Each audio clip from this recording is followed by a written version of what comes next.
Titigan mo lamang ang apoy ng kandila at humiling ka, hilingin mo ang kahit na ano o sabihin mo ang kahit na ano. Hello mga guys, kumusta kayo? Panibagong araw, panibagong video na naman tayo. And sa araw na ito, isa na namang video ang aking ituturo sa inyo na simpleng gabay o simpleng pamamaraan na makakatulong sa atin. At bago ang lahat, gusto ko lang mag-disclaimer sa mga taong hindi naniniwala at hindi gusto ang mga kagaya nitong video. Please skip this video at maghanap kayo ng videos na gustong gusto nyo dahil ang video na ito ay para lamang ito sa mga taong naniniwala and gustong mag-try. Sa lahat po ng mga nagko-comment dito sa aking video dito sa loob ng aking channel, mag-iingat sa lahat ng mga nagre-reply sa inyo na dinadala kayo sa kanilang WhatsApp in Imo app upang makaiwas po tayo sa scam. Ngayon po, ituturo ko sa inyo paano tayo humiling gamit lamang ang kandila. Humiling tayo gamit ang kandila o apoy ang kandila. So, dito po ay kahit sino ay pwedeng gumawa basta't naniniwala ka lamang sa pamahiin, naniniwala ka lamang sa mga pampaswerte o sa mga ganitong gawain. Ito ay para sa inyo kapag ikaw ay isa sa mga naniniwala sa mga ganito. And ayun po, ang kailangan lamang natin dito na gagamitin is kandila lamang pwedeng gamit na and pwedeng bago. So, kandila lamang and syempre yung ating panindi. Ngayon po, kapag ready na yung ating kandila, ang isunod po nating i-ready is ang ating sarili.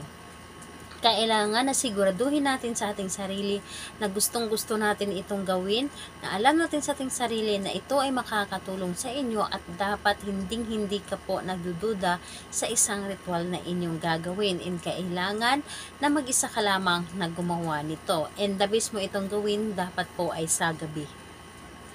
Ngayon, kapag ready ka na, ay pwede mo na itong simulan. So, ang gagawin mo lamang, sindihan ang kandila. Sindihan at ilagay lamang sa iyong harapan. Ilagay sa iyong harapan at titigan mo lamang ang kandila. At syempre, kailangan na mas maganda, i-close mo yung ilaw. So, patayin ninyo yung ilaw. Dapat yung ilaw lamang ng kandila ang sisinag sa inyo.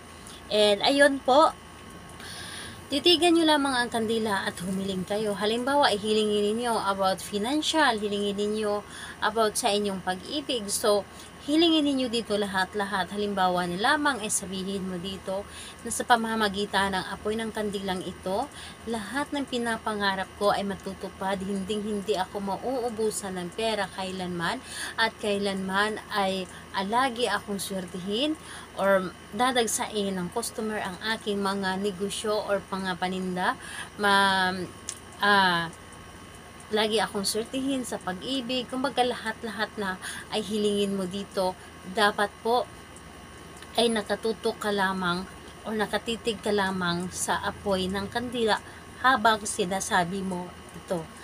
Sabihin mo dito, dapat na intim yung mga sinasabi mo. Hilingin mo yung matagal mo ng gusto. Halimbawa is, gusto mo na makapagtapos ng pag-aaral ang iyong mga anak. Sabihin mo dito, gusto mo magkaroon ng bagong gadgets. Sabihin mo dito, and gusto mo magka-increase ng sahod. Gusto mo maging mabait yung amo mo. So, lahat na sabihin mo dito, kausapin mo lamang. Alam nyo ba na ating kandila ay sobrang napaka-epektibo? Ang kandila ay simple lang natin titingnan. Ang kandila ay para sa atin ay pang-ilaw lamang ito. Ngunit, isa itong ilaw sa ating ating mga pangarap na kung saan tinutupad ito. Kaya naman, ugaliin natin na humiling sa kandila. Sabihin natin dito lahat-lahat ang gusto nating sabihin kapag gusto mo. So, ayun, gabi mo lamang itong gawin. Pwede mo siyang gabi-gabi gawin kung gusto mo. Kung gusto mo na mabislis, matupad ang inyong mga kahilingan, mas maganda na gabi-gabi mo itong gawin. Inhilingin mo na rin dito, halimbawa sa iyong partner, sa iyong asawa, na hindi siya magloko, lahat na mamahalin ka niya, ikaw lamang ang mamahalin niya habang buhay, lahat-lahat na. So, ayun po. Gawin mo ito sa kahit anong araw at oras, basta malakas ang malakas ang inyong energy. So, ayun po, sa lahat po ng mga gustong magpa-shoutout, mag-comment lamang sa baba para ma-shoutout ko kayo sa next video. And sa lahat po ng mga gustong magtanong, mag-comment lang din po sa baba para ma-replyan ko po kayo. Salamat po sa inyo. Bye-bye everyone!